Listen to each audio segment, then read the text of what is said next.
Kawawa talaga ang mahihirap dito sa Pilipinas.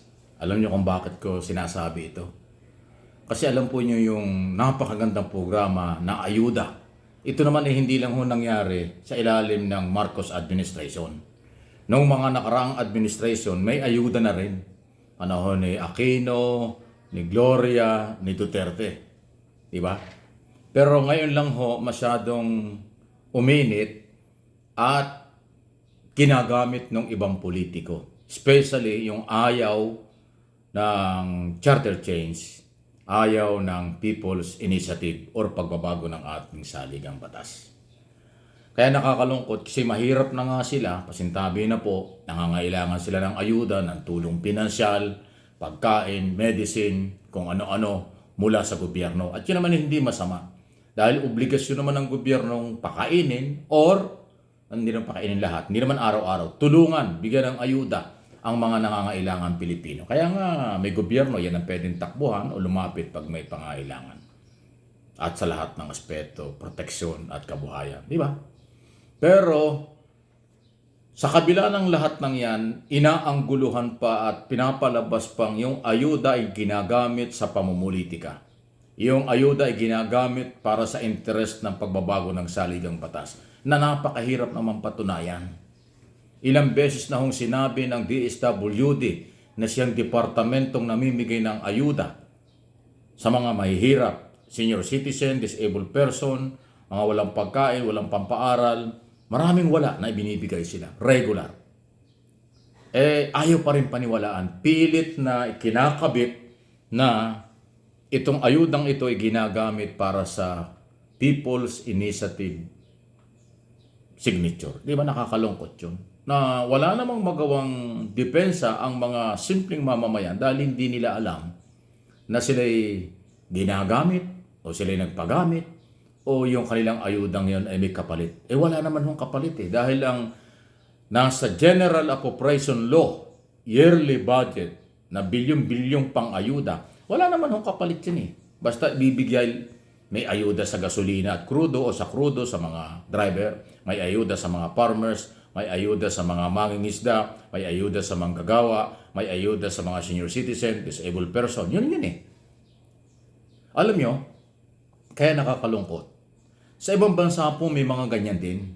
Hindi man ayuda pero ang kanilang ginagawa ay parang pre-food. Punta kayo sa Amerika at Canada. Meron po dyan pagkagabi o kaya umaga. Ang daming nakapilang tao na akala mo kung bakit. Sa mga downtown. Pero nakikita mo kung bakit ang daming nakapila. May namimigay ng pagkain. May nakapila para makakuha ng pagkain. Galing sa pribadong sektor, galing din sa gobyerno. Kung galing man sa gobyerno, pero hindi ho nagiging controversial. Hindi sinasakyan ng mga oposisyong politiko o ng mga politiko ng Amerika, ng Canada at iba pang mayayamang bansa yung ayudang kailang ginagawa sa kailang mga kababayang nangangailangan ng tulong na pagkain. Hindi nila pinupolitika. Dito sa atin, yun ang mga, katulad ng mga senador, kasama sila sa nag-a-approve ng budget para sa ayuda. Pero pag ginamit yung ayuda, inaangguluhan na may kulay politika. Tapos, magkukunwari, hindi nila alam, katulad ng controversial na 26.7 billion. Sinasabi ng senador, saan galing yan? Hindi namin alam yan. Ayun naman pala, inapprovean sa Bicameral Conference Committee, yung pagme-meeting ng Kongreso at Senado, sila pala yung nag-approve noon. Nakapirma pa nga si Amy Marcos at yung ibang senador. Di ba? So, yun ang kaya sinasabi ko nakakalungkot. Ang daming gimmick at drama ng mga politiko para lang ma-justify na sila'y tama. Pero sa bandang huli, nabubuko, sila din pala naman ang nagbigay ng pera. So, ginagamit nila ang kahirapan, ang mga kahinaan ng mga tao. Tapos, aangguluhan nila doon sa kailang mga sariling interes. Ay alam naman natin kung bakit ang mga senador ay patuloy na tumututol dito sa pagbabago ng saligang batas dahil sila mawawala. Mawawala yung kailang power. Mababawasan sila, lalo na kung parliamentary system of government. Talagang mababawasan ang kailang kapangyarihan. Yun ang ayaw na ayaw nila. Kaya pinipilit nilang pagbintangan ang mga congressman o ang Speaker of the House na ginagamit ng ayuda ng DSWD para doon sa People's Initiative na ngayon inawala na dahil ayaw nang tanggapin ng COMELEC yung mga signature campaign. Ngayon nakapokus sa tsacha tungkol sa economic provision. Ay ang bagal naman. Ilang linggo nang tinatalakay sa Kongreso, sa Senado, hindi pa tapos. Gustong-gusto na ng Senado, ng Kongreso makarating sa kanila para magawa nila. Kasi nababahala ang Kongreso sa sobrang tagal niyan, lalong maiipit yung maraming panukalang batas na gusto ng Malacanang na na-approve na sa Kongreso, nasa mga senador na, pero hindi gumagalaw kasi nga busy ang mga senador tungkol sa tsa-tsa, sa kanilang economic provision. Yun ang kinababahala. Hindi naman nagmamadali ang congressman tungkol dun sa charter change na economic provision. Kung hindi kanilang minamadali yan, kung pwede, bilis-bilis na nila dahil maraming nakabimbing panukalang batas na tapos na sa kanila, na iipit sa Senado, ay magre-resist na nga po next month, March recess na naman. Yun po yung issue, di ba? Nililigaw lang ng mga senador. Sinasabi ng mga senador, minamadali kami ng mga congressman. Sino sila para kami utusan? Meron kami sariling galaw. Meron nga kayong galaw, napakabagal nga lang. Yun naman ang dating.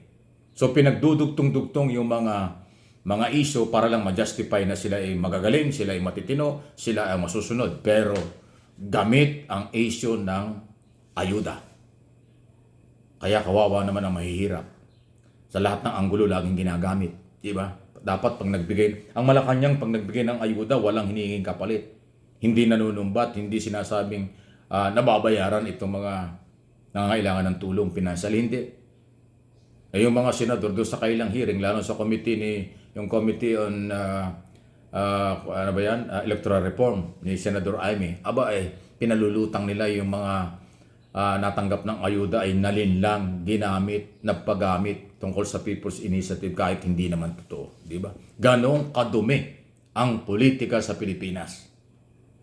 Inuubos at napakahabang panahon ang kailang pagtalakay tungkol sa ganyang issue, pero yung mga economic provision na gagawa ng batas na makakatulong sa plano ni Pangulong Marcos na mapalakas ang ekonomiya, tourism, business, food security, national security, ay medyo mabagal sila doon. Ilang buwan na lang magsosona na naman. Every SONA, State of the Nation Address, July, every year. Ang daming hinihinging mga batas ng Pangulo. Yung iba hindi pa na-approvean. Tapos sa Kongreso pero hindi tapos sa Senado. Walang mangyayari kasi yan ang sistema ng gobyerno. Bicameral at saka presidential. Kahit tapos na sa Kongreso, dadaan sa Senado. Kahit matapos sa Senado, dadaan sa Kongreso. Yun ngayon dapat ning mabago. Pero ayaw na ayaw. Itinataas ng mga senador ang kailang kamay at mga paa sa pagtutol. Hanggat maaari, pati daliri nila isasama sa bilangan para sila manalo. Kasi kahit anong gawin, talo sila. Dahil sila 24 lang. One vote only. Samantalang sa mga congressman, one vote only din, pero sila 309. So pag nagbutuhan, talo talaga sila. Kaya kahit itaas pa ang mga paa ng mga senador, talo pa rin sila.